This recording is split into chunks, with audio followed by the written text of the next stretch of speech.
आप देख रहे हैं STS न्यूज। नमस्कार, आप सभी का स्वागत है STS न्यूज में। मैं हूं मनीषा चंद्राकर। तो चलिए देखते हैं आज की खास खबर। भावनाताई घाणेकर यांचा विजय झालेला आहे।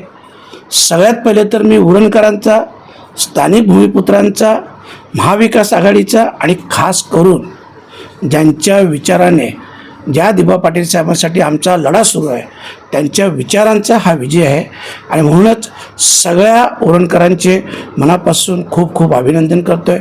भावनाताईचे अभिनंदन करतो आहे आणि एका गर्वाचे हरण झाले अशा प्रकारचा हा विजय लोकांनी सिद्ध करून दाखवला।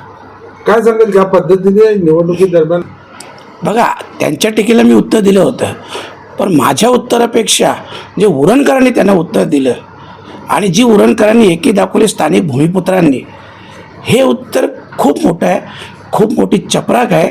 आणि मी त्यांना तेव्हाच सांगितलं होतं की आता फक्त 4 वर्ष तुम्ही मजा करा, पुढच्या 5 वर्षात जेव्हा निवडणूक होईल तेव्हा तुम्हाला तेही रिझल्ट दिसेल।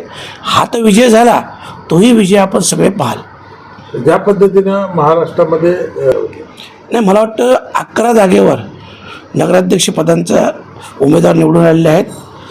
कोकण पट्ट्यात बोलाल तर पहिला विजय आहे आणि साहजिकच या विजयाने सगळ्याच कार्यकर्त्यांमध्ये एक जोश आणि उत्साह आहे आणि खास करून आम्ही आदरणीय शरदचंद्रजी पवार साहेब यांचे आभार व्यक्त करतो, कारण त्यांच्या नेतृत्वाखाली आपण पाहिलं असेल, खरं म्हटलं तर तिथे भावनाताईंचं नाव देखील नव्हतं, परंतु शेवटच्या क्षणाला भावनाताईंना उमेदवारी दिली गेली। त्यांची तब्येत ठीक नसताना देखील पवार साहेबांनी फक्त लढ सांगितलं म्हणून त्या लढल्या आणि त्यांचा विजयही झाला आणि म्हणूनच ह्या विजयाच्या माध्यमातून संपूर्ण कोकणपट्टीत खूप मोठा उत्साह कार्यक्रमामध्ये निर्माण झालेला आहे।